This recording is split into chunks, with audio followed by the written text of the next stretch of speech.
Sorry, while I'm just doing all the noises and shit in there.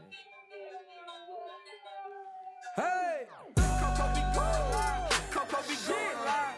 CoCo be going live. CoCo be going live. CoCo be going live. CoCo be going live. CoCo be going live. CoCo be going live. I'm the real CoCo, back with another episode of CoCo's Tea. Episode 90, y'all. I'm at 90 episodes. Hold up. I'm at 90 episodes. Turn up real quick.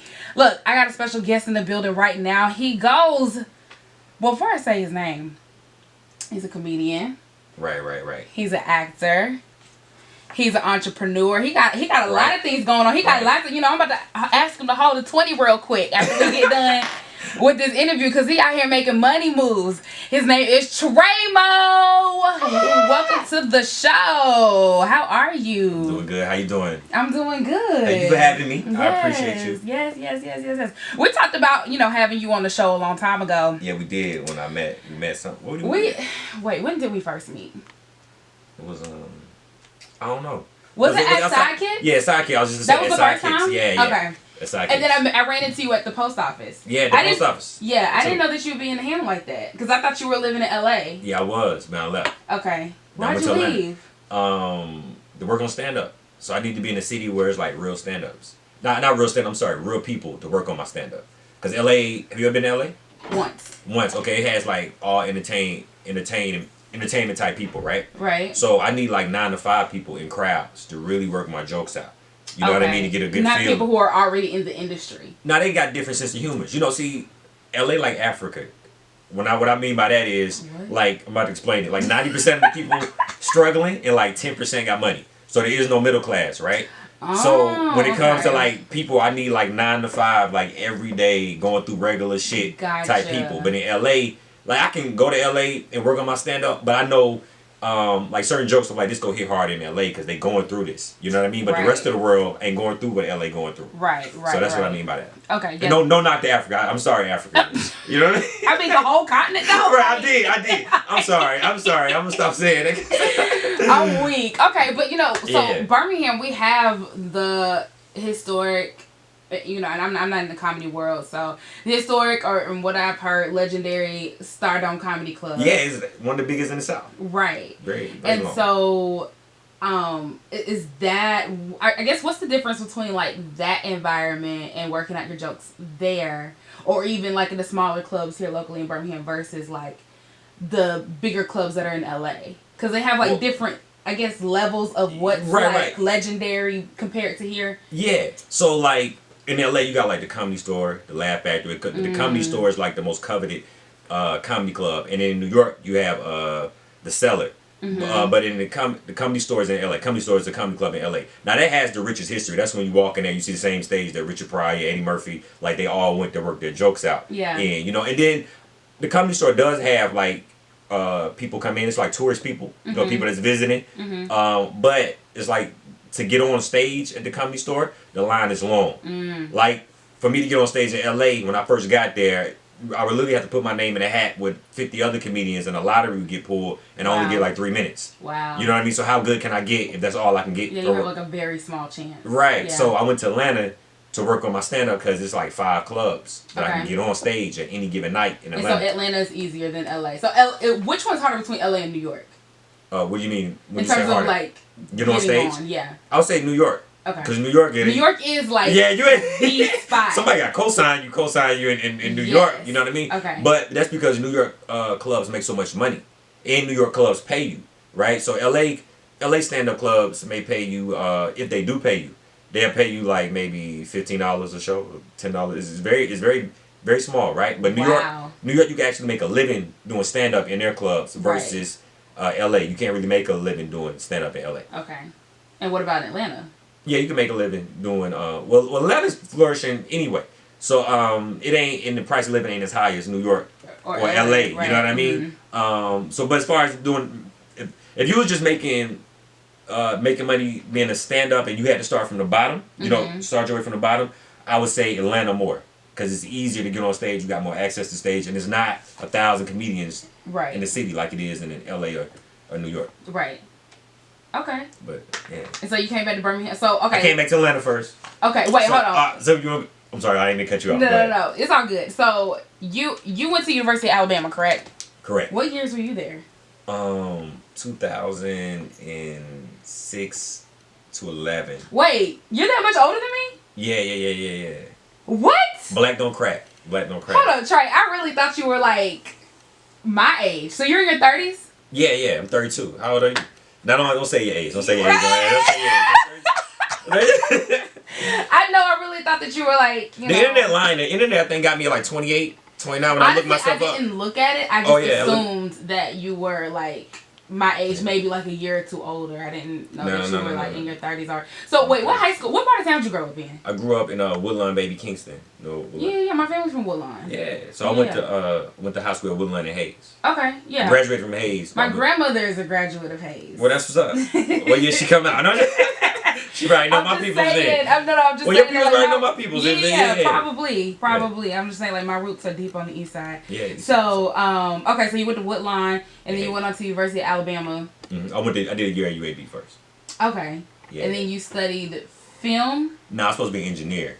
I was supposed to be an electrical engineer. But I hated school. So I didn't think I was going to graduate. Like, Did you graduate? Yeah, I graduated, but I was shocked that I graduated. Like, when I finally made it, I was like, I'm shocked. How long did it take you to finish? Well, I dropped out a year. So you went to UAB for a year. Went to UAB for a year. Then I transferred to University of Alabama. Why'd you transfer? My cousin, he's a year behind me. We the same age, but my birthday late, but I started school early, so I got skipped up a grade. But so technically he's a year behind me, but he's in his right grade. Yeah. So he was like, I need a roommate, and he's going to University of Alabama. He's like, I need a roommate. Can you go? Yeah. And I was like, nah, I like UAB. It's cool. You know what I'm saying? Really? You like being home? Well, yeah, I ain't like school no way. So to go to school in a foreign city is already like, I don't even like college. You know what I mean? Yeah. Like, it's like that. So to go away in another city is like, because I don't even think I'm going to finish no way. Right. But he was like, come with me, I need a roommate. He begged me. So I was like, all right, cool. Then like 2 weeks before we supposed to go down there, he reneged and went to Morehouse on me. What? Right. And I was just like, fuck it. That's a whole 180. What the fuck? Right. That's what I said. I'm like, you begged me to go. Right. You know what? I'm going to go anyway. Because they had already told everybody I was going. So it was like. They was looking for you. They weren't looking for me. But I was like, I ain't trying to look like a lie. You know what I'm saying? Were you pressured into going to college? Nah, not really. You just felt like that was what you had to do? Not really. I mean, I don't feel like that's what I had to do. I was a little lost. So coming out of high school, I mean the teachers, but not like my parents or nothing didn't pressure me. Mm-hmm. Like I didn't have any like parental pressure to be like, you gotta go to school. Okay. But my family, my extended family, I guess because I saw my older cousins go. Right. You know, I'm kind of on the younger side of the cousins, so I saw my older cousins go. I was like, I guess this is what we do. Yeah. You know what I mean? But when I went there the first week, I was like, oh no, it's not. It's not for me. You realized that your first week at UAB. Yeah, UAB. But you stayed in and you transferred schools, even though your cousin left you. You stayed at UA. Yeah, and see, if it wasn't for UA, I don't think I would have finished college. So what was it about that racist ass school? Well. I'm just asking. Let me just say this. Like being from Alabama, like you watch Alabama football, so like I was raised on that, but I mean it is a racist ass school. But go ahead. Okay. So I think all schools in America are racist ass schools. Absolutely, if you go, slaves built almost all the PWIs in America, and slaves worked all the PWIs. True. But at University of Alabama as a whole, I won't call it a racist ass school. And the reason I say that is because like the school gave me the greatest chance of me succeeding. So is it racist people there? Yeah, it's racist people everywhere. You know what I'm saying? But like if you got a drunk uncle, I won't call your family a family full of drunks. You get what I'm saying? So if you got 1 or 2 drunk uncles, you wouldn't say, oh, they family full of drunks. Nah, you just got 1 or 2 drunk uncles. But me per se, like the teachers at University of Alabama gave me way more love than the teachers at UAB. And that ain't no knock to UAB. I like UAB. But just the home feeling. Yeah. You know, the home feeling that UA gave me was amazing. So that's why I say if it wasn't for the University of Alabama, and I don't think I would have finished school. But only because it was a party school, I had fun. Yeah. You know, football team was winning. Yeah. In the black life at UA is so much stronger. It's like superiorly strong, like the black student body. What college did you go to? Well, so I went to Stillman for 2 years, so I know about UA. Oh, you know about UA. You know about UA. I know about UA. But the black Greek life. So you familiar with the black Greek lives? And we actually got sorority houses on campus. Yeah. So, but it was so much stronger than the other PWIs I visit. I think that's true. That I was like, you know what I mean? But I the school built on racism. I think it's one of the second to last schools to segregate in America, right? Probably. Right. So it's like, well, you know, I'm not saying I want to make. Go ahead. No, well, I was just gonna say that like the reason why did you hear about what happened with the dean of the school that was hired there recently? Yeah, the black dude. Yeah, that shit like really pissed me off, and I was just like, because the older heads still there, they go die out. They gotta die out. Them older people. But it's the kids that go there too. It's not just the administration. Yeah, there's a lot of racism that's instilled in those students too. Because their parents raised them, and their grandparents was racist. So it's gonna continue. If instilled in them by their parents, they're gonna continue to be racist. It's gonna fade out. It's gonna eventually fade out. You it's know, getting better with every Oprah was generation. saying that too. Yeah, a lot of the older generation has to die first, because you gotta think, when you look back at, let's go take it back to 1968 when the school was segregating, right? I think that was a year, and George Wallace had everybody down there, and all the white kids. You ever seen Forrest Gump? Mm-hmm. Remember when they had the scene where Lucy was walking and all the white kids was mad? Yeah. Like, them people still alive. Right. You know, and they didn't just miraculously have a super change of heart.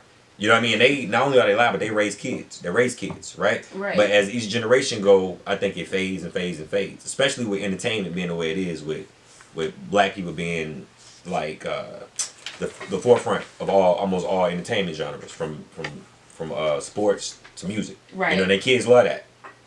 Okay. You know, their kids growing up loving that. So it's like it's fading a little bit. I think there's a difference between overt and covert racism, and I think that's really going to be the only difference going forward. Yeah. Because if racism is still instilled in you, you've just been taught not to be so outward with some of your actions or some of the things. Yeah, the Negro only water fountain is taken off now, but the person who took it off still alive. You know what I mean? Person that put it up is still alive. So it may not be as bad, but stuff is still. I feel what you're saying. Okay, so you said that you dropped out for a year. Yeah, because I didn't know I was supposed to be an electrical engineer, so I didn't know what I wanted to do. So I was in engineering class. I was in calculus class. I was in this math class, and I had this teacher, Tanho Lee. It was my Asian math teacher, and he had said something. So everything he say sound wise, right? So he was like, if you don't like engineering, why be engineer? If you like basket weaving, be basket weave. And that's I dropped interesting advice coming from somebody who, I mean, not just stereotype, but it said that a lot of people who, especially first generation, immigrants, they don't believe in doing what you're passionate about. They believe in doing what makes a good living, what's respectable. Right. And so for that to be coming from your Asian professor. Right, he took it to basket weaving at that. He took it all the way down to, no disrespect to basket weavers. You know what I mean? But said if you like basket weaving, right. So you did a year at UA and then took a year off? Or yeah, I did. So I did my first year at UA, and I didn't like school. Like, I still was hating school. You know what I'm saying? Mm-hmm. And so then, but it was time for me to get my major classes. So it was like I'm taking electives, and I still don't know what I want to do. So now I got to choose now. Now the pressure of me actually choosing, like, all right, if you're going to be an engineer, then you about to go deep into these actual engineering courses now, because you're running out of regular math courses. Right. And so then you decided? I dropped out a year, and I decided to fix Xboxes.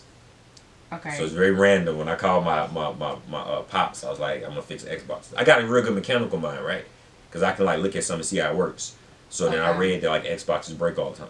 And so I was like, I'm going to start fixing Xboxes. Look at you. Finding a market. And so then that's what I did. I dropped out. And then I told my dad I'm going to drop out. And I'm going to start. What did he say?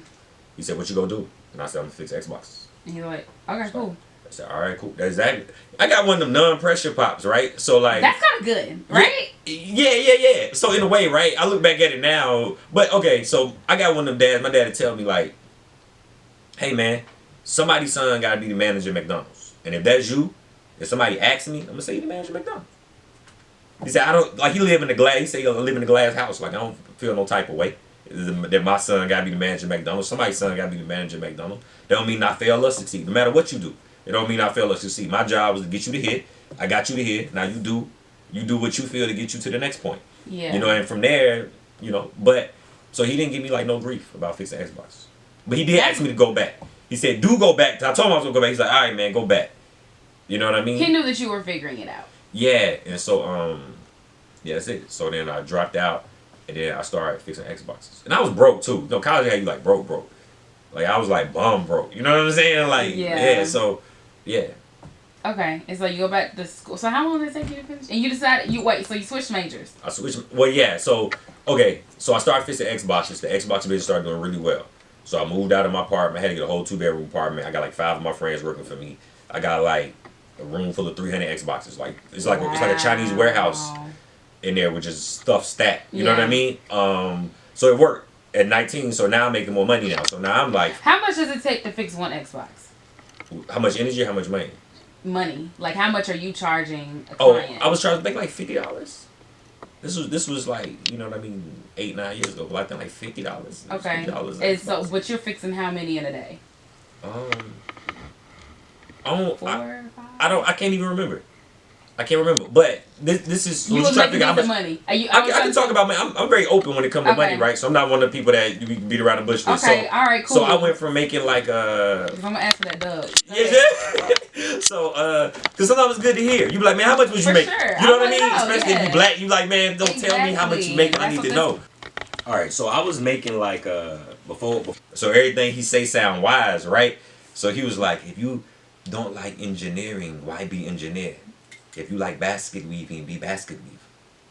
And that's I dropped that interesting advice coming from somebody who, I mean, not just stereotype, but you know, it's said that a lot of people who, especially first generation, I guess immigrants, they don't believe in doing what you're passionate about. They believe in doing what makes a good living, what's respectable. Right. And so for that to be coming from your Asian professor. Right, he took it to basket weaving at that. He took it all the way down to, no disrespect to basket weavers. You know what I mean? But said if you like basket weaving, right. So you did a year at UA and then took a year off? Or yeah, I did. So I did my first year at UA. And I didn't like school.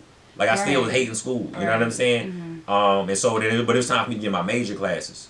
So it was like I'm taking electives, and I still don't know what I want to do. So now I got to choose. Now the pressure of me actually choosing, like, all right, if you're gonna be an engineer, then you about to go deep into these actual engineering courses now, because you're running out of regular math courses. Right. And so then you decided.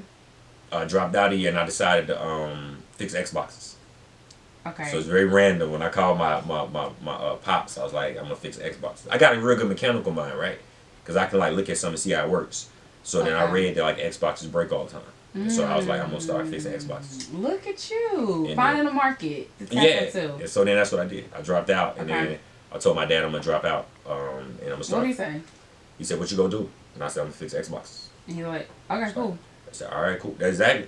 I got one of them non-pressure pops, right? So like that's kind of good, right? Yeah. So in a way, right? I look back at it now, but okay. So I got one of them dads. My dad would tell me like, "Hey man, somebody's son gotta be the manager of McDonald's, and if that's you, if somebody asks me, I'm gonna say you're the manager of McDonald's." He said, "I don't like." He live in the glass. He said he live in a glass house. Like I don't feel no type of way that my son gotta be the manager of McDonald's. Somebody's son gotta be the manager of McDonald's. That don't mean I fail or succeed. No matter what you do. It don't mean I fail or succeed. My job was to get you to hit. I got you to hit. Now you do what you feel to get you to the next point. Yeah. You know, and from there, you know, but so he didn't give me like no grief about fixing Xbox. But he did ask me to go back. He said, do go back. I told him I was gonna go back. He's like, all right, man, go back. You know what I mean? He knew that you were figuring it out. Yeah, and so yeah, that's it. So then I dropped out, and then I started fixing Xboxes. And I was broke too. No, college had you like broke. Like I was like bum broke. You know what I'm saying? Like so yeah. Okay, and so you go back to school. So how long did it take you to finish? And you decided so you switched majors. I switched. Well, yeah. So okay, so I started fixing Xboxes. The Xbox business started doing really well.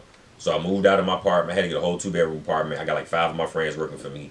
I got like a room full of 300 Xboxes. Like it's like a Chinese warehouse in there, which is stuff stacked. You know what I mean? So it worked at 19. So now I'm making more money now. So now I'm like, how much does it take to fix one Xbox? How much energy? How much money? Money. Like how much are you charging a client? I was charging like $50. This was like, you know what I mean, 8-9 years ago. But I think like $50. Okay. $50 and so, but you're fixing how many in a day? 4 or 5? I can't even remember. I can't remember, but this is you was making decent money. I can talk about money. I'm very open when it comes to money, right? So I'm not one of the people that you can beat around the bush with. Okay, all right, cool. So I went from making like I'm gonna ask for that dub. So because sometimes it's good to hear. You be like, man, how much was you making? Sure. You know what I mean? Especially if you black, you like, man, don't tell me how much you making. I need to know. All right, so I was making like before then, I probably jumped up from like, cause I'm in college, so I'm extra broke. But I went to like the low six figures. So I went probably like right out the 90s into like the 100,000s. But like while in college doing these Xboxes? Yeah. Hold up. So I'm in the wrong business. Yeah, but see, I messed it up. I messed it up a little bit. Cause okay. I called my dad and I was like, well, fuck it, I ain't going back to school. You know what I mean? Like I'm already making money now. I ain't going back. Why? But then he was like, man, go back. And I, he ain't never asked me for it. It was the first time he ever like asked me to do something. You know what I mean? But did you ever ask him why he wanted that? Nah, he just said for me. Okay. So I guess for that, I was like, just for me, man, go back, get you. So I was like, all right. He ain't never asked me for that. And so then I went back, and I didn't do it. I didn't push. I didn't try to go to the next level with the business. Mm-hmm. But then I got smarter. So I said instead of, because my time, school got my time now. Yeah. So I was like, instead of fixing Xboxes, I'm gonna teach people how to fix Xboxes. Mm-hmm. And then I sell the parts. Mm-hmm. So then that's what I started doing. So I made up a YouTube page and I made a website. And then I started teaching people how to fix the Xboxes. And then I started selling the parts. So then that way they can fix it themselves. And I just sell the parts. So I kind of got smarter with the like less workload. But now I got to ship stuff. Right. You know what I mean? But it's less like physical work on me. And then I made money. So I made money off YouTube and I made money off selling the parts. So I made videos showing people how to fix their Xboxes. And that made me money because, Google at that time was buying YouTube. And I was like one of the first people they put ad. They took like 1,000 of us and tested it out. Wow. Ads on us. Okay. But then I had like 10,000 subscribers on YouTube. But so you were probably making a lot more money at 10,000 subscribers than somebody would today with 10,000 subscribers. Do you think? Because I heard YouTube eats up a lot of creators' money. I haven't gotten to that level quite yet. Sometimes. It all depends on your views. So I don't really look at subscribers. It all depends on your views, right? Right. Because your subscribers is not what brings you money. The view count is what brings you money. Mm-hmm. So that's hard to say. You know what I mean? Because that's like apples and oranges. Somebody can have 10,000 subs, but they get 50,000 views a video. Then somebody can have 10,000. Like, for instance, my Xbox videos got millions of videos.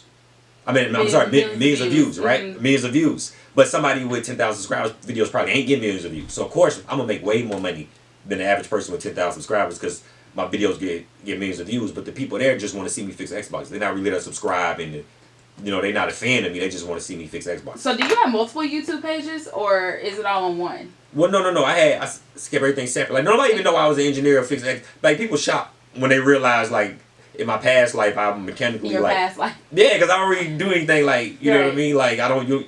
But back in the day, they used to walk in my house and you see like a room full of Xboxes and you see things taken apart and you'd be like, yo, what the hell is this? Right. Like, I'll be fixing Xbox.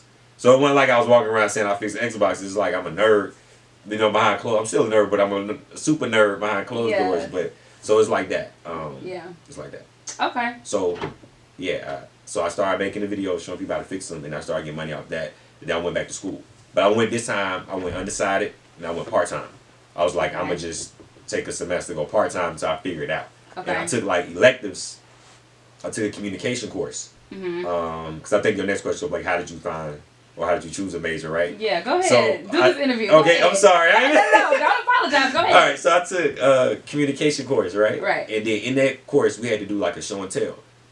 We had to just show and tell about something. So I brought an Xbox that I fixed to class. And once I brought the Xbox that I fixed in class, this other guy, he had like a video that he edited, right? And he even made himself look like Rocky was in the video. Well, I mean, like, you mean Rocky the boxer? The boxer, yeah. Yeah. So he in this video with Rocky, and I'm like, damn, that's dope. And then right there, I was like, I'm gonna be a film major.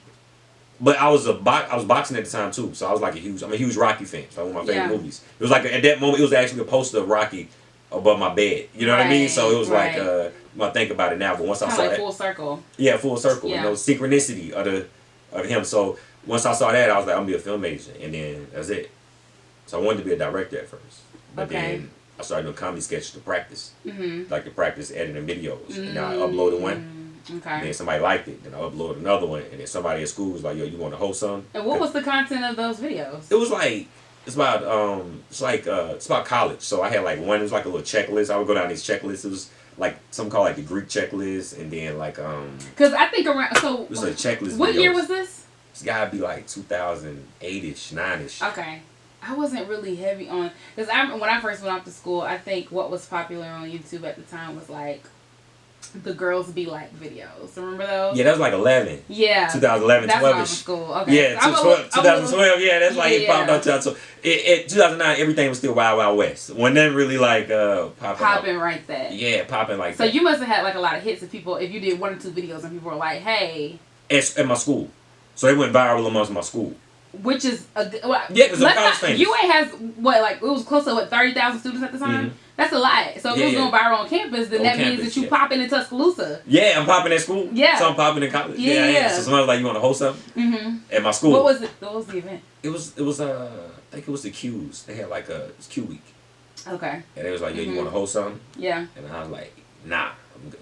And you know what I mean? It's like we need you $300. I'm like, $300? What I gotta do? Okay. And they was like, just damn, just talk. they got budgets like that at UA? Huh? Shit, I went to the wrong school. That's actually low budget. Is it? I don't know. Colleges pay a lot. I honestly don't know how these Greek organizations work. Yeah, but if they were paying you $300 $300 to host an event, yeah, amongst like, because they're gonna have multiple activities throughout the week. yeah. But you gotta remember, when you go on these PWIs, they're the richest schools in America. So like when you like, that's what I'm saying. Like for for instance, instance, right now, I remember back in the day, like you may do a comedy show at UA and they say we'll give you $15,000 to come down and do it. That's just pocket change. They allotted that pocket change. I won't say pocket change, but they allotted that money. Yeah, they had the budget for it. Yeah, like okay, we gotta get this a certain amount of money. So. Right. So, but so when he said that, once I felt the stage, I was like, okay, this is it right here. Mm-hmm. Once I got on stage at the event, I was like, okay, I can do this. And then from there, I started doing more videos and then more videos. And so then, I was already a film major now, and I just did computer science as my minor. Because, I was computer savvy. Oh, so you picked up a minor. So you was feeling school. You started feeling it a little bit. Yeah, I was feeling college because now I'm famous and I'm having fun and I'm drinking. So it made it easier. Yeah. It made it easier, right? It made college real. It made like, okay, this school is easier now because I actually like being here versus versus me just going to class. Right. Even though I'm still going to class, but I'm doing videos on the side. So it made things a lot easier. And I slowly like faded the Xbox portion of my life out. You know what I mean? So because you started making more money with the comedy. I don't know if I wasn't really making like hella money at that time, but my cost of living went high. So it was like but I always had like peaks and valleys when it came to making money because I ain't never really cared. Well, that's like about money like that. So I can make $100,000 and then make $20,000 next year and then not feel like no type of way. Okay. You know what I mean? Which ain't necessarily always a good thing. It's a good thing for your spirit that your money don't get. Okay, but when shit do, and you got to, you know what I mean? And you got to buy something, you got to make a move. You're like, man, I should have did a little longer. Yeah. I should have made more money longer. But yeah. Okay. But that was when I was young. And then you finished school in 2011, you said? Yeah, 2011. So it took you about 5 years. We'll say 5 years. Okay, because you sat out a year to make money. Yeah, I sat out a year. And then some of my class from UAB didn't transfer either, so we'll say 5 years. So I sat out a year to make money. There's nothing wrong with that. Yeah. Yeah, most people, there are people who like... But a lot of people told me I want to go back. Right? Exactly, that's what I'm saying. That's why I feel like... And if you don't, okay. That's not bad. Yeah, even if you don't go back, it's okay. Yeah, absolutely. But I'm saying there are people who be in school for 8 years straight and don't finish and have all the resources, all the availability to finish. It's like, what you doing?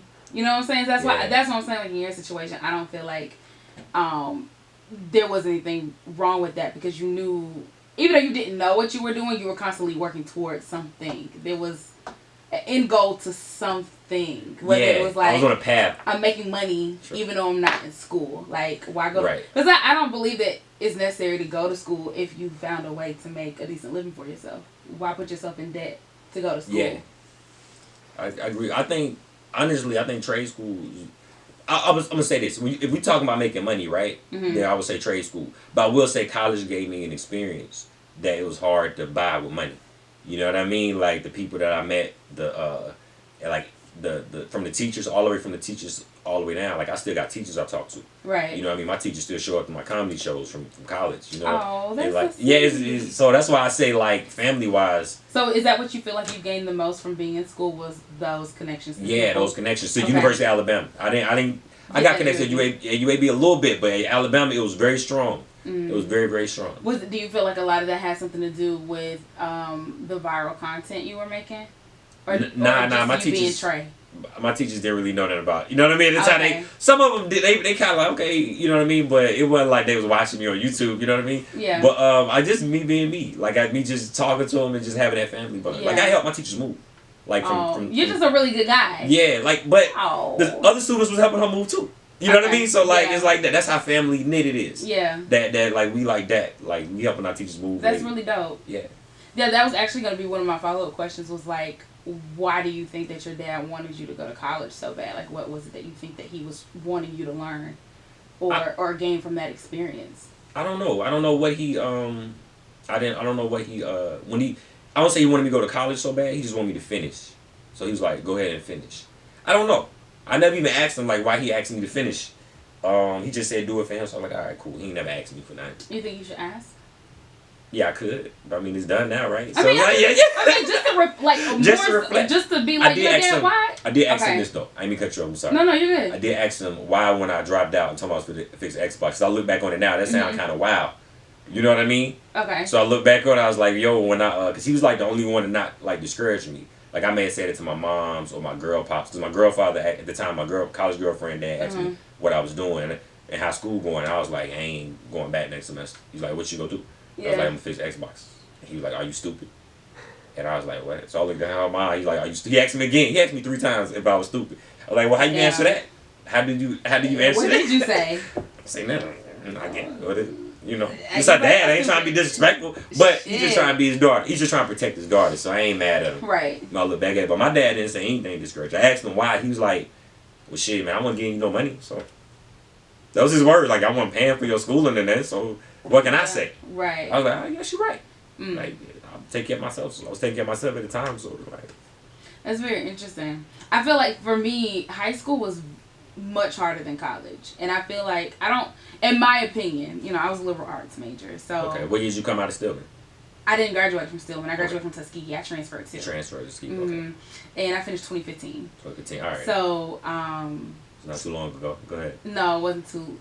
Not too. It feels like it sometimes, but no, it wasn't that long ago. But for me, college was not that difficult. Like I think because I had so much free time and I was able to make my schedule the way I needed it to, I feel like college teaches you discipline more than anything else. For you to like because you don't have anybody to push you to do what you need to do. Yeah, that's true. It's either you get up and go to class or you don't, or you fail and lose your scholarship or whatever. Everybody has, when you go to school, everybody has something that they're risking. In my opinion, that is true. So I feel like that teaches discipline more than anything else. I think that's the biggest lesson when going to school, more than the education part. I would agree, because I had a cousin, my little cousin. I let him come live with me.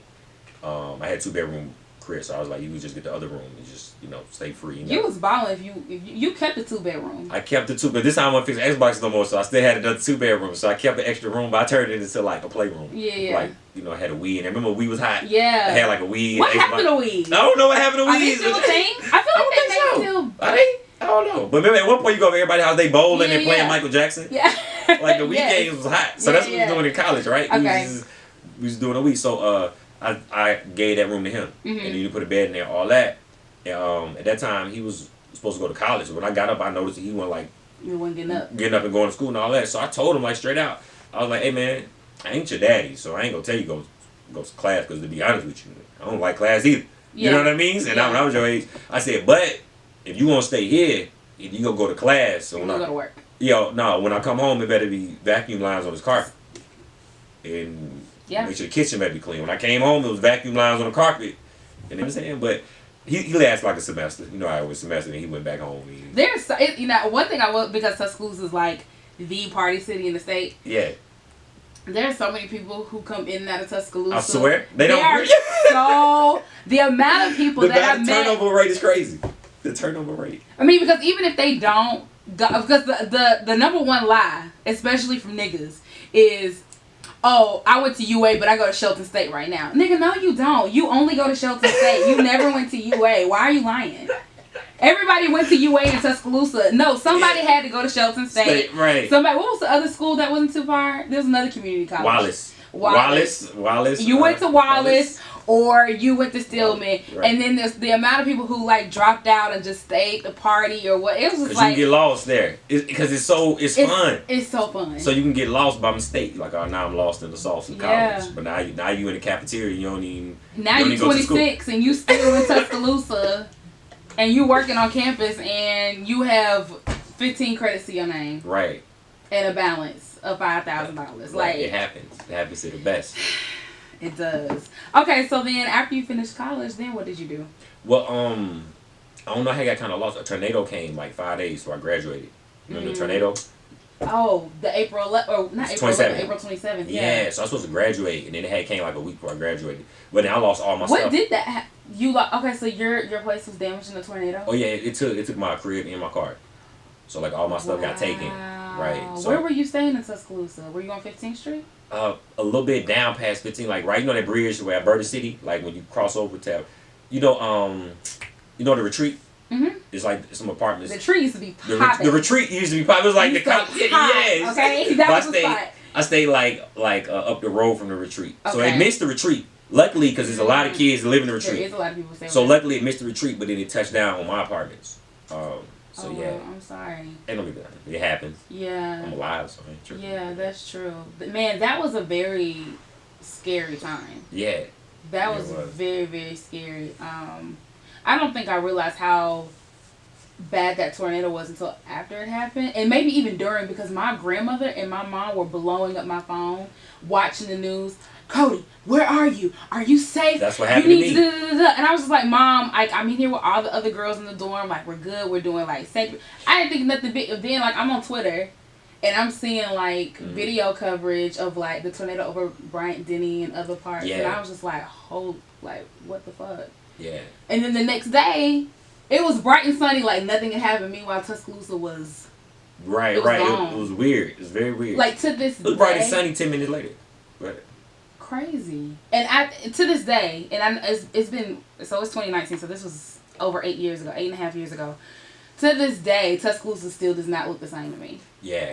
Do you feel that way too? Yeah. When I drive through it, it's like a weird feeling of nostalgia. Like, that don't belong there. It's like, that don't belong there. This don't belong there. Yeah. It's like a weird, like where's the Krispy Kreme? Where's the Milo's that was the right Milo's here? across the street? Yes. Yeah, it's all that. Like, this not supposed to be right here. You know what I mean? And obviously, I still feel that way. I always like, I don't know if I'm the only one who feels that way, because it's been. No, I feel that way. I've been to Tuscaloosa more in the way that it is now than like what it was when, because I was a freshman when that happened. Okay. So I'd only been in Tuscaloosa for a year, and I was just like, this just does not feel the same at all. Right. That's crazy. Yeah, so it took all my stuff. So when I graduated, like, I ain't had no clothes or no car or anything. So I was just like, or no crib. So I like started from like scratch again. So I went back. I don't know, because everybody's like, what you gonna do now? And I was like, I don't know.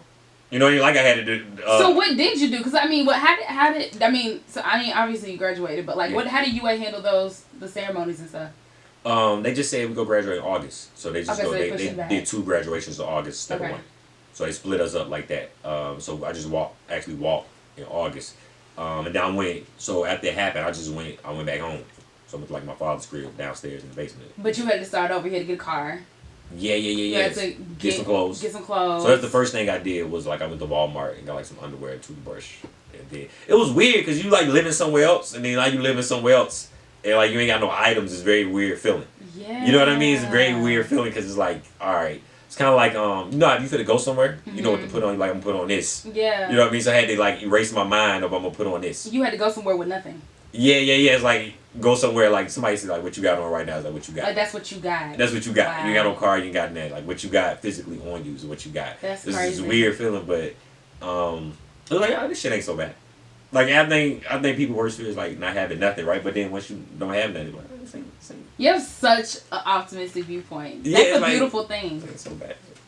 So that's beautiful. From there, thank you. From there, I just one step at a time.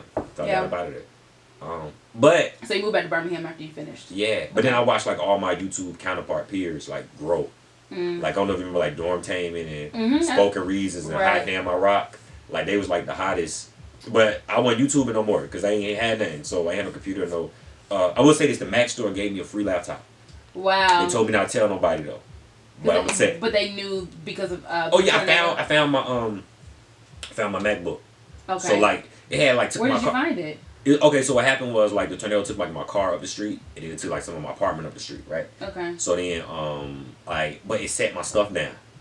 So like I was like, okay, this is where my stuff got set down at. So when I found like, okay, some of this stuff is mine, like I saw my laptop. I found my laptop. So I found it outside.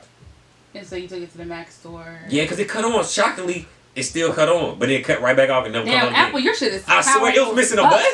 God damn. I wish it was a commercial. It should have been a commercial, right? I found it outside on the ground. I hit the button and it cut on. Still come on. It came on, but That it is shut funny. down. It was missing buttons and everything, but it was like it should still come on. This shit still come on. And so they were like, we'll give it to you for free. Yeah, I went to the Mac store and I was like, yo, it was like, what happened? You know what I mean? And I was like, well, my stuff got taken tornado, so I found it. Because they always ask like, wait, man, what the hell happened to your Mac? It was missing buttons and there's grass all on it. I'm like, it was dirty, but I was like, then they was like, they came back like maybe 30 minutes later and they was like, we'll just take this for a second.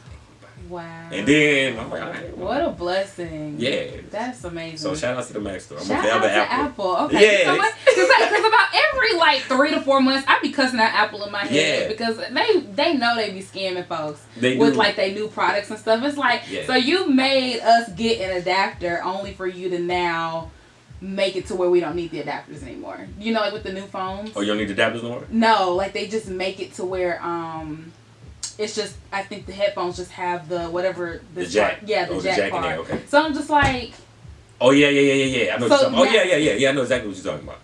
Yeah. So like, every once in a while, like I just be mad at Apple, but then because I'm like they taking over my life. I'm they like, trying. I got the phone, I got the iPad Mini, I got the computer. Right. I'm trying to get the watch now. I'm like, so that makes me happy. That makes me feel a little bit more justified in spending my money with them. Yeah, they gave me a free laptop. I love that. Okay, so you came back to Birmingham, got your new Mac. Yeah, got my new Mac. And you decided to do what? Focus on YouTube since all these other people were popping off? Yeah, I was trying, but you know, I sat back and watched them like grow bigger than me. So it was like a weird feeling. It's like, damn. But it gave me time to develop. So then I started doing stand-up comedy. Yeah. So in the meantime, while they was on the internet, I was like, let me just start doing stand-up. And then that's what I started doing. That's when I got into stand-up. Like I actually got into it. It was like, all right. So it was about 2011-ish, 12-ish. Okay. And I actually started taking stand-up serious. It was like, let me try. Right. Yeah. And how was that? It was great. It was great. Learning curves, of course, but with any art form. But other than that, it was great. It was cool. I moved to Atlanta for a little bit. So I stayed in Birmingham maybe 6 months, and I moved to Atlanta. It's like 2013 I'm in Atlanta. Okay. And then I started working at a comedy club in Atlanta. So it allowed me to actually... work on your craft. Yeah. I was doing like their social media. I went like that was my job at the comedy club. So I do social media for them. Okay. And then you were able to practice. I was able to practice on stage, so they gave me stage time in return almost for helping. You know, it's like, all right, you know. So you weren't getting paid to do social media stuff? No, I was getting paid. I was helping them do YouTube videos. I think I was getting paid like, I don't know, $200-300 a week or something. Okay. It wasn't like, but I was only gonna be there for like a few months, so it wasn't like nothing like secure and then it was maybe like $200 every week, and then I worked there for like 2-3 months, so it wasn't even long. Gotcha. But I was able to stand up. And so how long were you there before you moved did you move straight to LA from Atlanta? Yeah, I did. So what I did was, okay, so this is what I did. I went to Atlanta, and then I moved back to Birmingham, and then I went from Birmingham to LA. Okay. So I went back and forth. So this is like 2013, 14, I moved to LA. Okay. And you were in LA for how long? 7 months, and I moved back to Birmingham. Okay. So what was the turning point for you to like move back here? Like, what was going on for you to be like... Okay, actually, things were going real good in L.A. Like, I was making a living, just being a comedian, YouTube.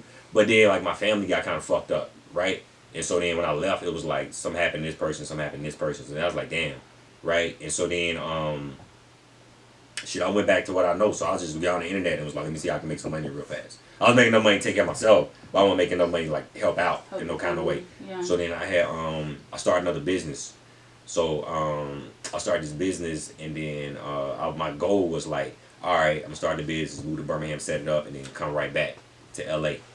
So that's what I did. I went to Birmingham from like I say October of 2014, and then I went back to LA in February of 2015. So I was only in Birmingham like 6 months. Okay. And then I went back to LA. Gotcha. And so, do you mind me asking like what's going on with your family? Nah, it's just we out the hood, so motherfuckers be broke. You know what I mean? Or this may happen, or this may happen. Yeah. You know what I mean? So, and like my family ain't, and it's not everybody, but like kind of like, you know how I got that page called 6 Figure Boss where I'm teaching financial literacy, right?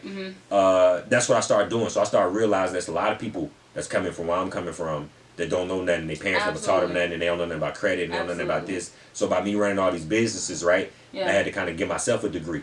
in business and finance, right? Because if you making six figures, like ain't no like who can I ask?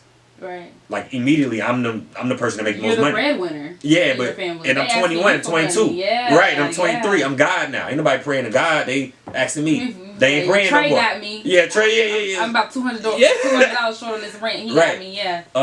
So from there, it was like I had to learn, but I had a lot. That's why I had a lot of ups and downs when it come to business because I didn't know nothing. Like I'm literally learning on the fly. You know what I'm trying to? It's like ain't no manual for money. It ain't like you get some money and somebody say here go $500,000. Ain't no manual to say this is what you do now. This is how you file taxes. This is how you set up the LLC. This is how you set this up. This kind of bank accounts you need to do. This is what you need to watch out for. Ain't nobody telling me nothing. Yeah. You know what I mean? I'm just don't know. I'm just really by myself on the island. Right. So I had a lot of learning curves that I had to conquer. Yeah. So that was it. It was just regular family. You know, all of it. I really feel like I did it like in the last 3 years when last 2 years is when I got like, you know what? Let me. I was literally like, let me knuckle down now, because I always been able to make money, but then I had these splurges where I don't make money. You know what I mean? But I was never in fear of like how I'm gonna pay my bills and that because I always been able to make money. So, but I was like, let me actually knuckle down and figure out like, do this, do that, don't do this, because now I'm finna play for the long run. Right. You know, I'm finna play for like financial freedom forever. You know what I mean? But it was cool because it allowed me. At 22, I wasn't made to be a millionaire at 22. I wasn't made to be 100,000 at 21. Even though I may have had a year where I made six figures, like I thank God. Like okay, I'm glad at 24 I wasn't, you know what I mean, a $500,000 a year person, because I would have killed myself by mistake. You know what I mean? Everything I was wilding. You know what I mean? Like I'm like wilding out. But now I'm like calm. You know, like all right, cool. Yeah. Like everything copacetic now. Okay, so you moved back to LA 2015. Yeah. How long were you there? What were you doing? I was there for a year. Working on stand up again, but this time I'm in the clubs a little more, and I got a following. So I started my own stand up room. Stand up room meaning I got like a monthly show. Me and my homeboy had a monthly show, so I can work out my jokes now. It's easy because I'm hosting a monthly show. Was now, Keisha born yet? Keisha wasn't born yet. Okay. But I went when I started that business, I lost my juice a little bit on the internet because I went away for like from that September of 14 all the way to about like I went away. You know what I mean? So it's like I was kind of cold on the internet. I was doing these stick figure videos, the cartoons, and I was trying to figure out how to come back fresh. I love the stick figure cartoons, by the way. Thank you, I appreciate that. I was trying to figure out how to come back fresh, and Keisha got born late 2015, like October 2015. Okay. So while you were in LA? Yeah, I was asleep, and I woke up. I was telling my boy like I got to figure out something to come back. He was like, "What you gonna do?" And I was like, "I don't know." And I went to sleep, and I woke up from a nap. And when I woke up, it was just, I put out a paper and I just started writing it. It was like weird. Like I wrote it, and then I was like, I called him back. And I was like, yo, I got it. And he was like, what? And I was like, I'm being in a relationship with this puppy. And he was like, yo, you for real? I was like, yeah. He's like, that shit might work. You know what I mean? And I started explaining it, and then that was it. So I wrote it all out. I wrote it all out that night. And then I was like, all right. I started looking for a puppy. Okay. Weird, but. Okay. And so you were, so you're in LA, you started doing the puppet stuff, you're doing your comedy at the different clubs. Yeah. What else is going on in LA? Well, I had got on this show. Magic Johnson had his network. He still got the network. You remember like Oprah got OWN, and Diddy got Revolt? Yeah. Magic Johnson had Aspire. His name is network. Aspire. That's still a thing. Aspire it's still a thing. It's still a thing. So Aspire is like where a lot of the I guess like HBCU kind of content. They air like the football games and so stuff like different that. shows. I actually like that network. Yeah, so I was on that network, and we had a show. I was like a guest on this network. Well, I wasn't a guest, but I was what you call it? You ain't the main character, but you guest star. A recurring role. Yeah, recurring role. So I'm like one of the guys on the show or whatever, and co-star. What was the name of the show? It was called Comedic Edge. Comic Edge. Okay. Comic Edge. Okay. So why you so you know how you not know the name of the show? It's cool, but so it was called Comic Edge. I knew we was only getting one season, but I wasn't doing it for. How did you know that? We was only getting one season. Yeah. I could tell. In the executive producer kept it a stack with me. He's like, we probably gonna get one season, but just go get your foot in the door. Yeah. You know what I mean? Because the executive producer called me and asked me to do the show, and at first I was reluctant to do the show because it wasn't a major network.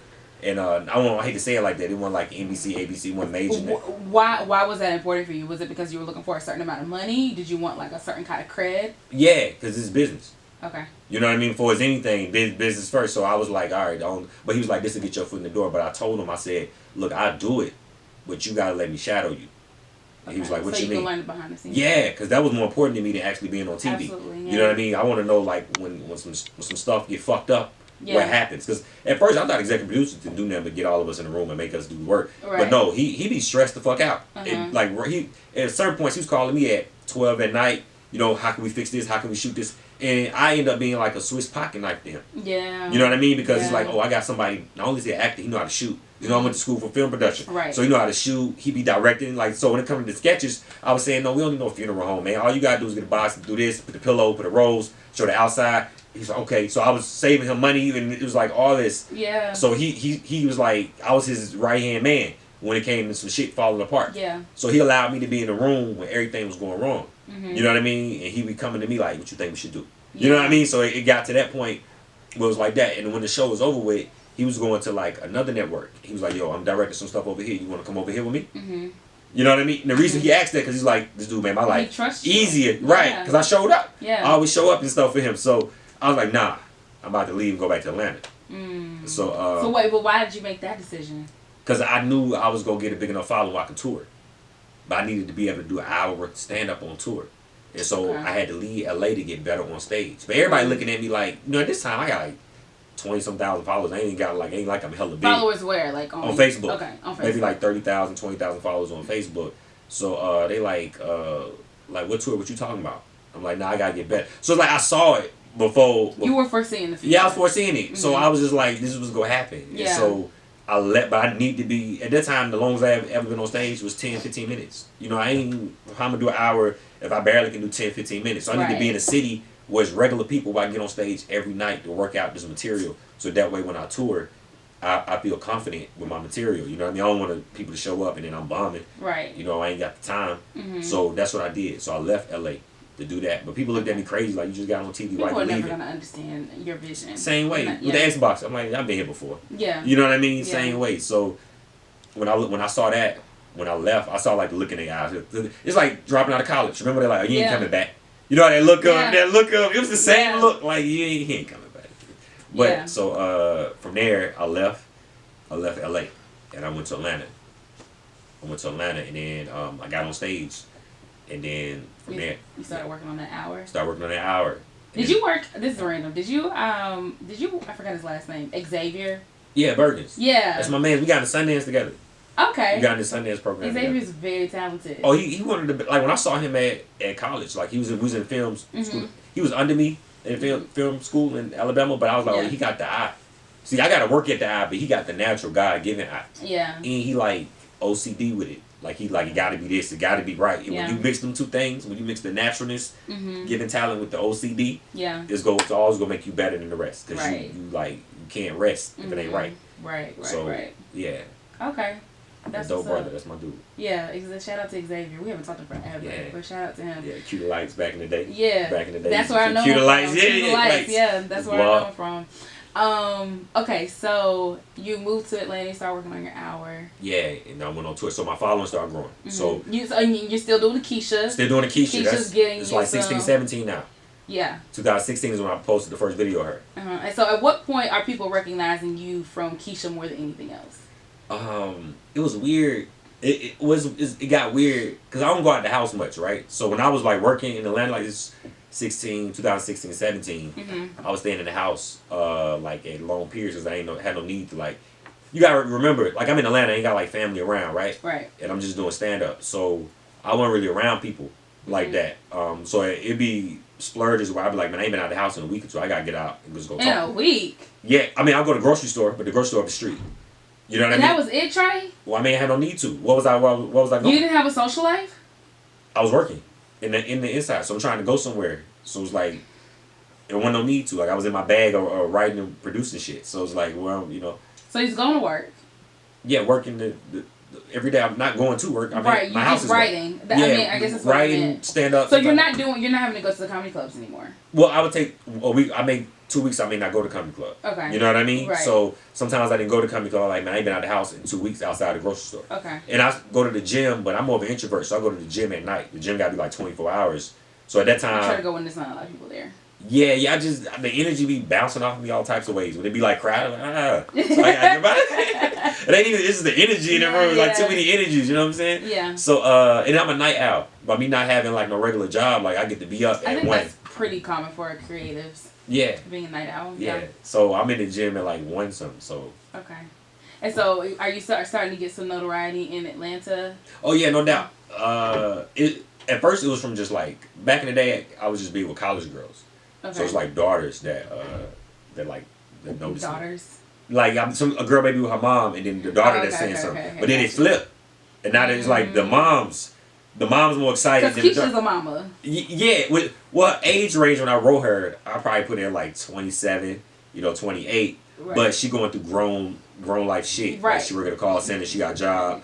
White people get on her nerves at her job. Her man ain't, she ain't got no kids and then she ain't no mama yet because she ain't got no kids, right? Oh, okay. But like people getting on, like it's like she going through like I wrote down.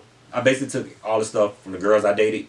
To my mom, to my sisters, like what they be going through, what kind of dudes they date, what's the issues I saw them go, and I like put like the soul of a black woman in her. Yeah, it was like, all right, black woman go rock. Keisha's clearly from the South. I mean, Atlanta. I made her from Atlanta. Okay. Because for me, like being from Birmingham, I'm like, she sound Birmingham all day. But if not Birmingham, the South for sure. Yeah, so it's like Birmingham, Atlanta, Memphis-ish. Like the 3 cities like kind of merged together a little bit. Yeah. So I would say that. Okay. And so people start recognizing you in the streets for Keisha. Yeah. So they're like, "What Keisha at?" I just be walking, somebody just yell out, "What Keisha?" Isn't that weird? Yeah. You're used to it now. I'm used to it, but I think the world is weird for the world. So like, if I'm walking somewhere, you just have to, "Where Keisha at?" And they drive off. Everybody like, "What was that about?" Yeah. You know what I mean? And then how do you respond to that? You gotta like, okay. She in the house. I just yell out, "She in the house." True. I try to make it, as normal as possible. How did you create, like, did you make Keisha, like, the actual puppet? Like, did you make her or did you buy her? Like, how did you? I bought her. So, actually, it's like levels. It's a whole school for, like, puppeteering and stuff. I believe it. Yeah, ironically, when I moved back to Atlanta, across the street was the Jim Henson School of Puppetry. Wow. It's very, like, the synchronicity. I looked out my window one day, like, there's a puppet school right across the street from my apartment. Crazy. Yeah, it's like a college. Well, I don't say college is a school for it. Yeah. I want to go one day to catch some shows. I never did, but it's like levels. Like, so I got a homeboy, he a comedian, right? And he got puppets too. Like, I didn't even know he had puppets. So I was at his crib one time. I knew he could work one, but I had never seen somebody like work one. You know what I mean? Because there's levels to it. That's why it's a school. Like, it's levels to making it look real. It's like some people like got a real art form with it. Yeah. And so he was showing me, like, all you gotta do is this. You give a facial expression.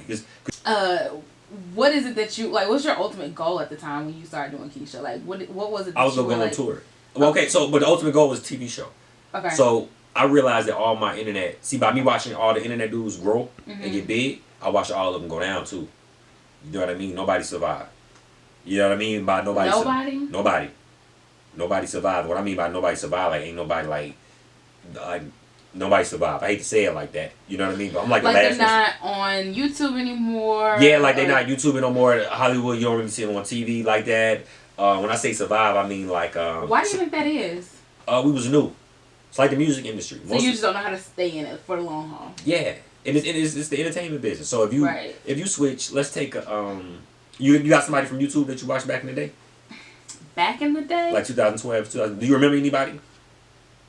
You don't remember anybody from YouTube that you like? I mean, if we go back to the girls be like, or white girls be like, Francesca Lee. Yeah, I remember, but she transitioned a little bit. She did. She's the TV now. The TV now. You know what I mean? But I wouldn't call her like a YouTuber. She wasn't like Kid Fury. Yeah, you got Kid Fury. He transferred with the podcast. Yes, and but in my comedy lane, in like my comedy genre of my peers, I was like, you know what I'm saying? Nobody really survived like that, and it's still like doing what they sought out to do. You know what I mean? Yeah. And do you think that's? We know the business. So that's what it is. Yeah, because my thing is if you are able to capture an audience, I always and I could be wrong, but I always felt like if you're able to capture an audience, the audience is yours, as long as you continue to entertain them, right? Slightly, because you got to remember. Okay, so you got some people with 1 million followers and they broke, or 2 million followers and they broke, right? Right. And you're like, how can that be, right? But then you got some people that got 1 million subscribers and then they get 10,000 views on videos on Mm-hmm. YouTube. But you say, how you got 1 million subscribers? How you get only 10,000 views? Yeah. Well, you're only as good as the YouTube algorithm that's pushing you. So if the Okay. algorithm stop pushing you, right? So you have to constantly study the algorithm. Yeah, to keep going with it. So if the algorithm stop pushing you, then guess what? You ain't gonna make no money, even though you got 1 million subscribers. And then now you cold in these streets, right? Now you cold in these streets, and you trying to do live shows. And you can't really do live shows because ain't nobody showing up. You get what I'm saying? And that's kind of where I was like, ain't nobody really survive like that. I mean, you got people that still making a living doing other stuff. But when I just mean off like from the era that I was coming up with, that I looked at and said he's exactly like me on YouTube. I watched him go like this. You know, I was already down there, but I watched him go up and then down. Come down. So I got a chance to learn from their mistakes. I equate it to it's like college basketball. Some players can go straight from high school to the NBA, and then some players need college. They need college to develop, and it Right. don't make you better than the other dude. You know what I mean? Because LeBron went straight from high school when he won the best in the NBA, but Steph Curry didn't get no D1 offers, Yeah. right? But he one of the best in the NBA too. He had to go to college for 3 years. Mm-hmm. You get what I'm saying? So it's just how the cards fall. Yeah. But you got some that don't pan out either way. Right. But I got a chance to sit back and develop. So I got a chance to work on my stand-up legs. Because what I didn't want to do was get 2 million followers or 1 million followers, and I can capitalize. I can make a tour or do this because I wasn't ready yet. You know what I'm Right. saying? Because stand-up, one of the things you got to practice. Right. It's an art form that you got to practice. Absolutely. So you got to be ready. You can't just work on it for a week and think you can go do an hour. Who are some of your mentors? Roy Wood, he wouldn't call himself a mentor. He won't call himself a mentor. But either. yeah. But I would. He always He's great. Yeah, he gets some of the best advice. The best. The best advice. And then Roy looked out for me. Roy helped me get on stage in LA. When I went back that second time, Roy took me around to the comedy clubs and was like, "Yo, like he cool. Like yo, he gonna be like look out for a young one and all that." So Yeah. Roy was the reason I got on stage for the first time in LA. Yeah. Yeah, Roy is a really, really good person. Yeah, Shout out to him. If you guys haven't heard, he's on one of the older, I forget which episode. Which episode was it? He was on an older episode of CoCo. He was. Yeah, He was. so you guys go check that out. Yeah, he's good people. Who else? It's a comedian called Royale Watkins. Okay, I don't think I know him. Yeah. He was on like Def. He's like one of them underground. But he do a lot of behind. Like he got he like produces and stuff behind the scenes. Like he helped Mike Epps, I think, produce his special. He do a lot of stuff like behind the scenes. He do a lot of behind the scene work. But like the OGs in the comedy game know him. And I never heard of him either. But I was listening to a podcast one day. I'm a podcast head, right, about comedy. I am too. Yeah, I listened to a podcast one day. He was on there, and I heard him talk, and I was like, "Oh, this is my mentor right here." Yeah. Like you ever hear somebody talk, Absolutely. and you like, no. The amount of people I've reached out to by hearing them on other people's podcasts is crazy. Yeah. I was like, it was weird. I was like, I ain't never even met dude a day in my life, but I was like, yo, this is him. This the dude that this is my OG. You know what I mean? Like I heard him talk. Yeah. And I never forget. YouTube Black. There's this thing called YouTube Black. Every year YouTube put all the black YouTubers in the room. Really? Yeah. I'm not gonna lie. I don't be into the YouTube stuff Yeah, I can heavy. tell. I can tell. I was asking you the name YouTube. It's like, French. No, I'm just playing. I'm not gonna lie, like that's like, and I as a creator, like I need to do a lot better. Yeah. But like YouTube has never been. YouTube is where I went to go watch music videos. Yeah, or viral clips that like I heard about. I understand. That was pretty much it. I think just now I'm starting to watch like just other forms of like entertainment and content and stuff on YouTube without like it being something I heard about from somebody else. Got you. Yeah, but go ahead. I'm sorry. So I heard him talk, and I was like, yo, this is my mentor. Like, how am I supposed to get in touch with him? So I followed him on Twitter. He ain't follow me back. You know what I'm saying? Like he ain't really, but it went cool. But he don't know me. It's just a random. I'm just trying to like. So then what happened? I tweeted him one time. He didn't tweet back or whatever, right? So it's like cool. All right, ain't no big deal. So I was at YouTube Black event. And, where did they host that? In LA? Nah, the first one they did. It was the very first one. Okay. But then they had it at. They should have had it in Atlanta, and then they had it at Howard the year before that. Oh, so I think wow, they on like their third one now. So they only did 3. Okay. So next year gonna be the 4th. So they do it in cities that are like very black. Well, I think that's what they're trying to do now. Because at first they did it in LA, and it was like, why we take it to DC with Howard? Because they took it at Howard's, home. It was like doing Howard homecoming, I think. So it was like that. They had it there. So they trying to be more black. So I think they was like, what can we do to make it better? Yeah. Because at first it was in LA, but I think black people was like, yo, why we in LA? Take us somewhere black. Yeah. And it's like, okay, let's go to DC and in Atlanta. Let's go where black people are. I think that's what happened. That's what it seems. Howard is, one of the blackest HBCUs you go to. So anyway. One of the blackest HBCUs. No, I mean it's like historic, rich in history. So I think that's debatable. Yeah. So HBCU battles. All right. So then he was outside YouTube Black. He was trying to get in, and I had an extra pass. So I went up there. I was like, yo, let my man's in. I saw him. I was like, yo, let him in. And so I gave him the pass. And then when he was upstairs, I said, I started talking to him like, yo, you Roy Watch. He's looking at me like, yeah, who the fuck is you? You know what I mean? He had to look like that, right? Yeah. Expected, because that's the attitude, right? Yeah. And so we started chopping up, and I started telling him like, yo, man, I listen to all your podcasts. I do this, I do that. He's like, for real? I was like, I was wondering if I could show you some stuff, and then you just give me your advice on it. And he was like, all right, come down to the office on Tuesday or whatever. And I came down to the office on Tuesday, and I laid out like my plan. At this time I had like, so when I had the 20, 30 some thousand followers on Facebook, I laid out the plan. Yeah. And it was telling them like I was designing the TV show. So you asked me what the end goal was, to make it full circle. Yeah. I was designing the TV show, but I realized most of my YouTube peers had failed when they tried to go to TV. Like why can't internet talent transition to TV and be successful? Why if you got 1 million followers, you can't get views on TV the same way you get on the internet? And I realized it's because they not making content for TV. You know what I mean? So like if I got my phone and I'm in first person and I'm roasting, how am I gonna translate it to TV? Just because people still want to watch you if it's entertaining, but they don't want to watch that on TV. That on TV. That's not made for TV. That's made for your phone 30-second scroll. Right. So what I did was I wrote out this show called Keisha's World with the puppet first. So I wrote it all out, and then I said, you know what I'm gonna do? I'm gonna reverse it.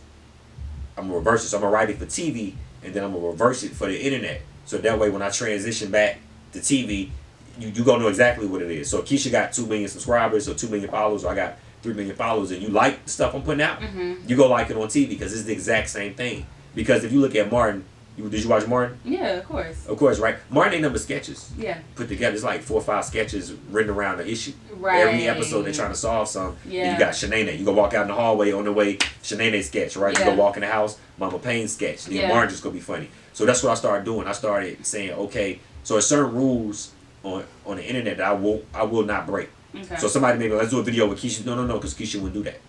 Like you won't cut an episode of Martin on to see Martin cheating on Gina with a side chick, right? So we're not doing that. Yeah. And on the internet with my stuff. As weird as that sound, I know I can do some stuff to get views. I'm like, no, because when I transition to TV, I need them to know. It needs to translate. It needs to translate, and they need to know exactly what they're watching, because they got an attachment to her. Right. You know, they got attachment to me via this. Yeah. So it's certain stuff I would do.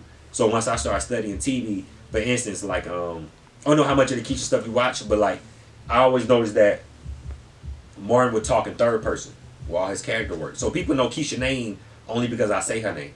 I never write out and be like, this is Keisha's World. I say her name every episode. They know my name because I say my name in every episode. Right. When I play a character, you know, sometimes I play your uncle, or sometimes I play Keisha's ex-boyfriend, I say the name. Yeah. I talk about myself in third person. Right. Because I noticed Martin would do that. You know, you a guy, you know any characters from Martin?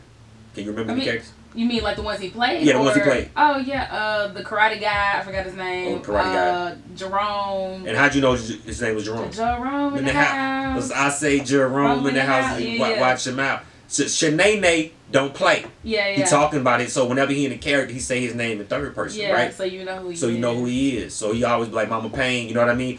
Every character he talking about himself in third person. So once I started studying that, I was like, okay, well this is how we know the name of the character.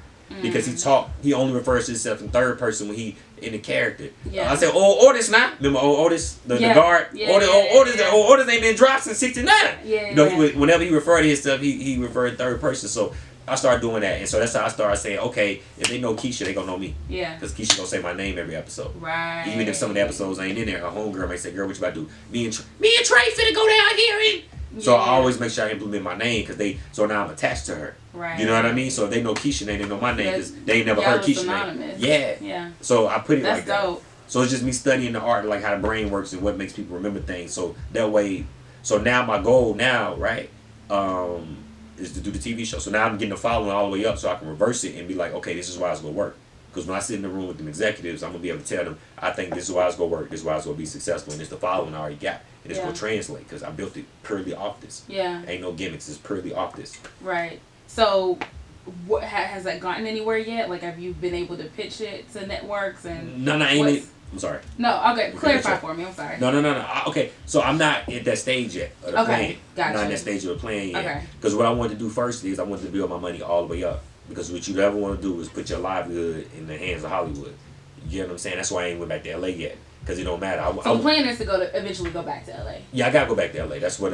But when I go back to LA, it's different because I get to call the shot. So I ain't doing it. Right. Ain't it though? Yeah. It's very entertaining. Every once in a while they drop gems. Yeah, they do. Andrew Schultz. Yeah. I study Andrew Schultz and religiously. That's why though. I was gonna bring him up because yeah, you said that you. I already know go what to you're gonna LA say. Yeah, Andrew Schultz. You want to call the shots. He was the one. He had to realize, like, yeah. you know, he wasn't able to close these deals with Netflix and with Hulu. Yeah, and he was like, okay, well, let me do my own shit.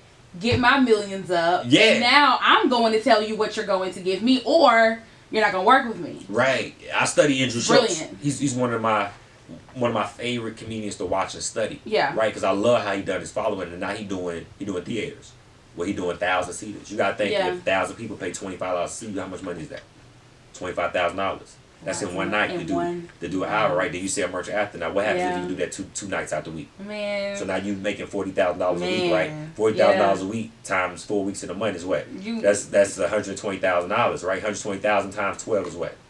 That's a $1.4 million. So after you pay your taxes, you left with about Look at you over here spitting out these numbers like it's nothing. Yeah, so it's like that. It's like once I saw the game, I was like, why would I go fight to be on TV when I can make that money right here in the crib? I can make this money right over here. You know what I mean? Now when I go back, then I say, this is how the TV show will go. Because a lot of times you see a lot of, you got to think, it ain't a lot of successful TV shows. TV shows not really successful at all. No. You know, to get a show on TV, you got to hit the lottery like 4 or 5 times. Right? And to have a successful show on TV, you got to have a miracle working with you. Yeah. You know what I'm saying? Because it's not a lot of successful sitcoms. So once I realized that, I said my chances of failure are very high in this game. So if I know that, I got to come in the gate. I got to minimize my chances of failing. So that's why I planned everything and I wrote it the way I wrote it. And finance-wise, I did what makes sense.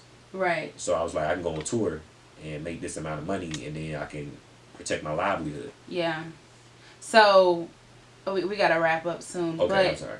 No, you were fine. I love these stories. Like, they're really good. I love it. Okay. But one of the things I did want to ask you, so in your sketches with Keisha, and even with like some of your before Keisha, you did some of your what do you call the stick figure videos with like, you know, like every girl had these type of friends. Yeah. Back in the day, those were my joints. Or Lame Lance. Lame Lance. That's what Lame Lance is what took you off, really, right? Yeah, it was my first. YouTube. Yeah, it was my first. It was my first like cult video where I feel like every time I would go somewhere, somebody would be like, Lame Lance, this dude that made Lame Lance. It was like the first cult video, and it actually got me a Sundance. Me, Xavier, and another one I write partner named Thomas. Okay. We wrote a real life show off of Lame Lance. Right. And then we put it in the Sundance. Now we didn't think we was gonna get in because like Sundance got like 10,000 entries every year. Right. And they only choose and like 11 people. And this is your first time. It's our first time. They only choose 11 people. So to be like one of the 11 out of 10,000 people. Yeah, that's crazy. It was crazy. So when we did it, when we got it was like, all right. Well, you know what I mean? And people are something like, y'all don't seem too happy. Like, we happy. We just, we didn't know. So I asked out of curiosity, like, how many people entered? And then she was like, 10,000. That's why everybody be happy when they get in. But y'all was like, don't. I was like, I don't know. We quite didn't know, like, you know. But they really like honed us to be better writers. They locked us in a room for like a week, and then they honed like all of us to be better writers. Okay. And so is that where? No, you said Lame Lance was before. The Lame Lance was. Okay. This is 2016, 17, where the Lame Lance stuff happened. Me and Xavier. Yeah. Coincidentally, we was like we got into Sundance together as partners. So yeah. Yeah, that was 2016, late 2016. Right. And so go ahead. Well, I was gonna say so. I'm very curious because I'm nosy and I like to hear about people's relationships and stuff. So what experiences did you have to be able to create all these narratives around different, like you've created multiple themes of what could happen in a relationship. Yeah. So like. I was raised Have you ever been, like, have you had long periods of time being single? You know what, it's weird, right? Because I got like, I guess in a way, what do you consider long periods of time? More than a year. More than, I would say, actually, more than 6 months to a year. No, you haven't. Yeah, I would say, no, this is the thing, right? Because I get attached, so, like, I'm what you call, I get attached to a woman, if that makes any sense. And she gets attached to me, I believe, too, right? Okay. So, it's like, what can I say? So, I'm not really like a... You're a relationship person. Yeah, I guess you could say that. Yeah, I guess you could say that. Cause it's like I don't need like 5, like not any like, cause it's like I'm trying to say, cause I'm not saying nothing, but I'm saying everything. It's like are you saying you can be on one end of the spectrum? Either you can be extremely loyal to this one person, or you can be with like a bunch of girls. No. Either I'm gonna be by myself, Okay. right? Either I'm gonna be by myself, right, or I'm gonna be like talking to her. So Okay. either I got like zero, like I'm right here where I'm just working, but it's like this because I go in splurges of creativity, Okay. right? So I start working and I ain't talking to nobody. But then once I start talking to somebody, feel like the attachment be so strong that then she automatically my girlfriend. So by for default. you, but it's because So you are so honed into like yourself and your craft. When you do finally, I guess, allow a person in, or you start like I guess being attracted to somebody, it's like you're all in from the beginning. Yeah, because you just know what you like. Yeah, so we be vibing, and then she like, "Can I come by?" I'm like, "Cool." And then she like, "Can I come by?" Cool. And then next thing you know, she over there every day. Yeah. But I ain't like go home because I'm like, "Alright, it's cool." Yeah. And then next thing you know, somebody at your house every day. Yeah. And then y'all keep, it's my girlfriend. It's like Yeah. that. I'm out one day, oh, this my girl, right? She's like, oh, I guess I'm his girl. Yeah. So it's like that. It's like that. So that's what I mean by it's like random. It's like very random. But so you've had plenty of relationship experience to be able to tie into the your narratives. Art. Yeah, but I got a lot of homegirls, right? So I was like, I grew up with like 8 different women in the house, right? But they all older. Yeah. You know what I'm saying? So I seen like everything you can when it comes to just women, right? Yeah. So because I'm like the youngest and I'm the only boy, so I seen like everything you can see when it come to women. And then all my homegirls in school, like my best friends were like women. So and my roommate, when I was in Atlanta, my roommate's a girl. You know what I mean? Stuff like that. So I always been around women more than I've been around guys. I got guy friends, but I always been closer to my women friends than I had my guy friends. So. I think those make for like the best type of men, honestly. What do you mean? You talking because they used to deal with emotion. Well, I wouldn't go say that, but that's true. I mean, I guess that's the women's perspective. Emotion fluctuate. Yeah, I go. So, that's sure. Okay, yeah. But I just meant like you just understand women in general. Like if you, I mean, and my dad. Okay, this when I say emotion, I think sometimes women see it as a negative. Sometimes saying they're emotional. That just wasn't what I was thinking. Not necessarily a negative. I just was. My point of view was just that like if you are around a bunch of women all the time, you just understand their nature, their perspectives, the way they're gonna move. Like you understand. Yeah. And I feel like a lot of guys, like I mean, Charlamagne the God was one of those people who says that too. Like he just has always been attached to women, and he feels like that's helped him become like a better person, a better man in the long run. I do agree, and it gives you more understanding. You got more patience. So you know what I mean. Sometimes your girl go flip out just randomly. Sometimes I always say this because women are more emotional than man. My father taught me that. I was like, why is she doing that? Because when I was older, I remember my mom used to be blatantly wrong. My stepmom be blatantly wrong. I'm like, man, tell her she wrong. Tell her fuck that. Tell her he's like, nah, that's how they do. You understand one day. You know what I mean? He's like you understand when you go. It's just you know what I mean. And but this also means they more emotional by God's design. So that mean they go turn up on you sometimes for no reason. They go do this, but you got very nurturing. Yeah, that's what I was about to say. So they very nurturing, very loving, very caring. They got better bonds. So you can't take the yin and not take the yang. Yeah, that's what it come with. So you can't make her kill this side. Yeah, you know what I mean. And but not want to have this other side. Yeah, not want to have this other side because this is what makes her. This is what makes her for your survival needs. Yeah, you know what I mean. She's naturally gonna nurture the kid. You know what I mean. Versus a man, and that's why man and woman emotionally stronger than man too. That's why when you find out your man cheated on you and you had sex with her, you be hurt, but you don't be about to kill. You don't be about to go berserk. But when it happened to a man, like you be like, oh shit, oh no, because I seen some of my homeboys break down. Like, dude, whoa, what the fuck? You was doing this for a year. No, man, and now you run away her one time. Now he can't, because he can't emotionally handle that shit, because he ain't used to handling emotions like that, right? So it weighs too much on him. Yeah. So now when he finally he forced to handle some emotions, he folding because he ain't used to handling emotions. Yeah. So it's like that. Yeah. I feel it. That's very interesting. I like that perspective. Yeah. So, are you single now? Yeah, right now I'm single. Okay. Right, because other girls will want to know. And you actually, like, looking at you, I think part of the reason why I was so thrown off by your age, you do look the exact same from, like, your YouTube videos from forever ago. Yeah, I started growing like this out a little bit. And I was like, let me try it ain't coming in, but I was like, yo, let me try to see something, right? Yeah. Yeah. I don't know. Okay. So like I got stuck in this middle. All right. So now at my shows, right? I finally got to the age though where like 42-year-olds coming. Yeah. 40-year-olds coming, but then they bring their 21-year-old daughters. So it's like this weird middle ground. Yeah. Where they kind of both looking at me, right? Yeah.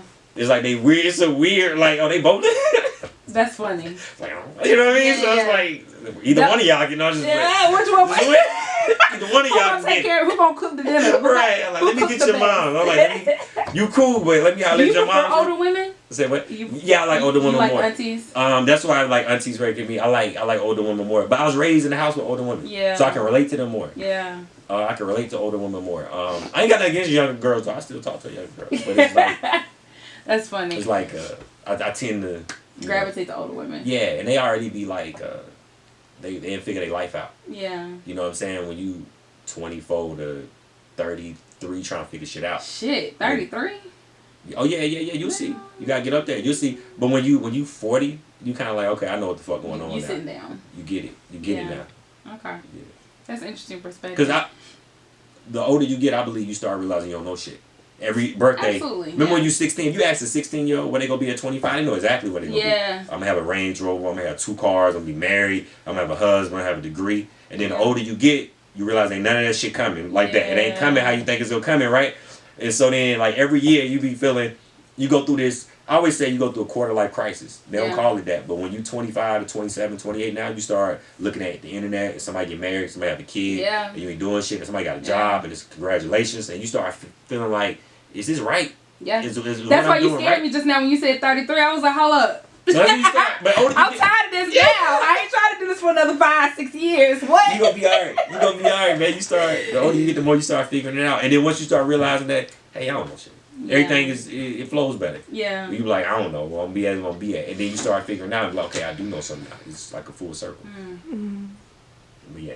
I like that. So and then you have your other business, your side hustle that I asked you about. Well, not your side hustle. I mean, I don't know. You tell me. 6-figure boss. Okay, so I started this thing right because, long story short, I went to Malibu early this year and I met with a guy named Barry, CK manager, Mike Else manager, like back in the day, right?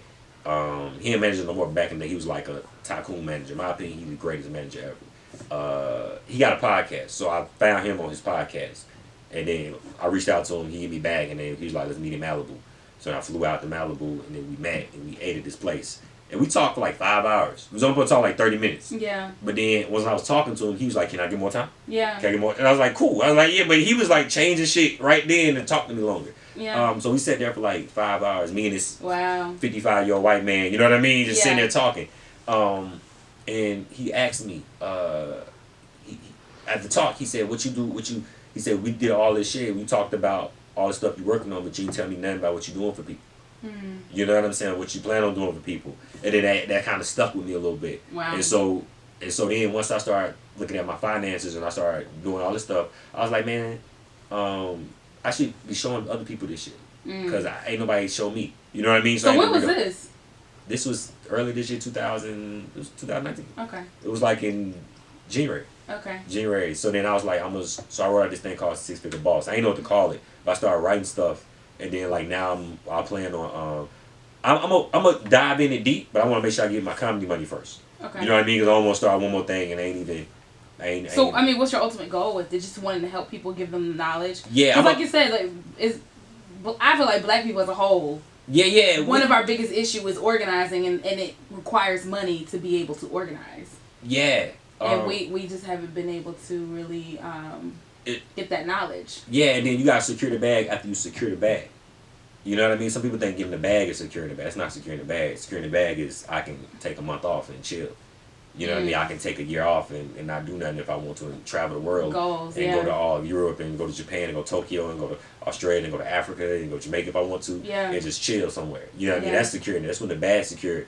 So what I start teaching by me making so much money off all the businesses that I run, I was like, you know what? Let me show somebody where I fucked up at. Cause I ain't gonna show you just the good shit. Yeah. I'm gonna show you everything where I didn't file an LLC and Tornado took all my shit. And the FEMA people saying we can't give you this on the business, or we give you a loan on it, but we can't give you the straight money because it's a sole proprietorship, or how you trademark this, or what's the benefits of bankruptcy, or how are rich people filing bankruptcy still keeping their money, and how are they protecting themselves with this, and how is this working, and what's the dividend, what's this in the stock, how real estate, how all this. So it's different ways that I looked at it and was like, all right, let me start showing people like how to make money in different avenues, because I always found making money easy.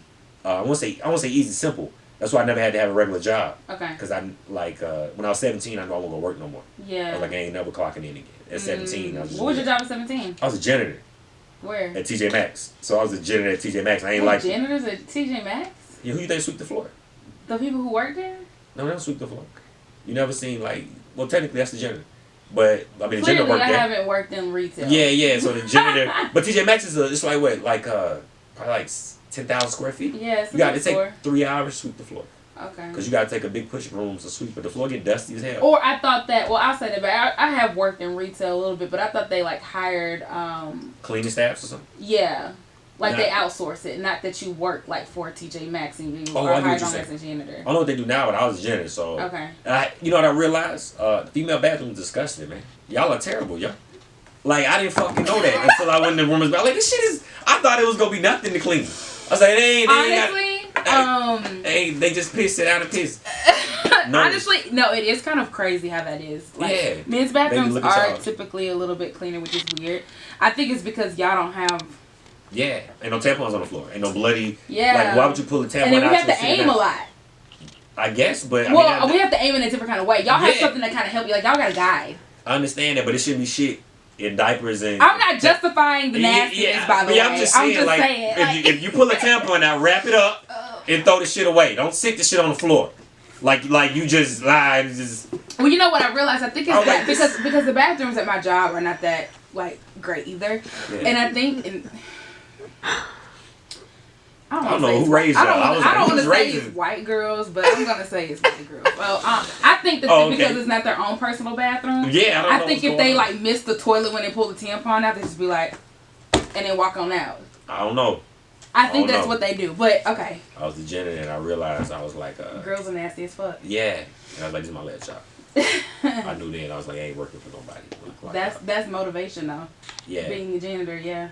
But I got like Because I don't ever really see you. Like, I didn't know. I don't even think I knew that you were living in Birmingham until I ran into you at Sidekicks. And I had said, I want to interview you.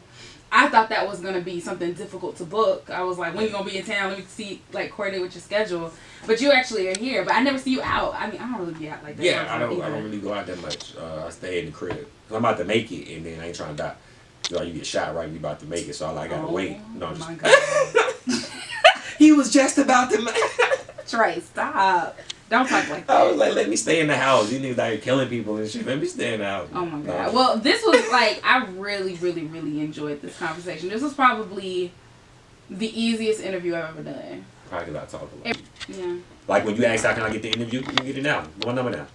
Like immediately, right? That's exactly how it was. Yeah, it was no, you gotta talk, you gotta talk to nobody, put my number down, right? It's exactly like that. You text me, can we stick at the interview? Yeah, what's the date? Yeah. Give me a date. Boom, Sunday, boom, we're gonna make it happen Sunday. Yeah. It's really that simple. I'm gonna listen to everything and I'm gonna look at everything. Now, of course, I'm gonna listen to I listen to your podcast. You know, like, oh, she good. Yeah, like she. Trey, you are just becoming my favorite guest. No, so right, because sometimes when you do interviews, people, they like, you can look at my shit a little bit. You know what I mean? You heard me say that. Say what? You heard me say that? Because I think I definitely have called out people on that. I think, yeah. But there's so many interviews where motherfuckers don't be saying that. Hell no. They be like, well, I don't know, what do we do? Like, what kind of interview, what kind of podcast? What do you mean? Why accept my invitation? Yeah, why accept my invitation? Why are you asking for my platform? Yeah. Yeah. And you ain't even. You don't even know what the fuck it is. Yeah, so I never want to be that when I'm on something. So I was like, okay, I fucks with this. But I saw you doing it, I saw you being consistent. I said, okay, I fuck with it. You know what I mean? So when somebody asks me to be on something, sometimes I'm like, do 5 episodes first. And then maybe be the 6th guest. Because you're not going to start off with me because I don't believe you're going to put in, which you're on episode 90 now? Mm-hmm. You know 90. What I'm saying? 90. So you 90 episodes deep. So I trust it. Yeah. You get what I'm saying? Mm-hmm. So you got to remember that too. You got to protect brands too. Your brand. Yeah. You know what I mean? When you become an entity, actual entity. But I'm talking about myself, anybody, not you. Because you already got a brand with your podcast. But so I look at it like that. Yeah. I look at it like that. Wow.